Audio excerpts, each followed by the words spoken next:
Welcome. In this video, I'll be guiding you step by step on how to set your Telegram account to automatically delete itself if you're inactive for 3 months on the desktop app. This is a useful feature when you want to make sure your information doesn't stay online if you stop using the platform. The process is quick and simple, and I'll walk you through it so you can get it done in just a couple of minutes. First, open the Telegram app on your computer. Once the app is open, look toward the top left corner of your screen. You'll see 3 horizontal lines, also known as the menu icon. Go ahead and click on that to open the main menu. From the menu list, find and click on Settings. Inside the Settings section, you'll notice several options for customizing your account.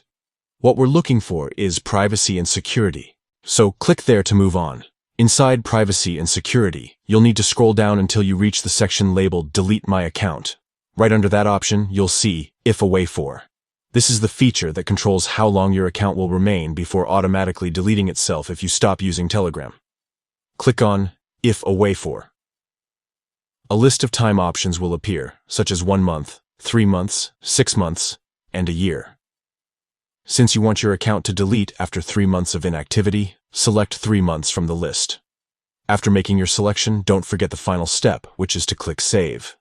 This will make sure your choice is locked in and your account will now be set to automatically delete itself if you don't log in for 3 months straight. That's all it takes. You've now successfully updated your account settings and can feel confident knowing that your data won't remain indefinitely if you ever stop using the app. Thanks for watching. Thanks for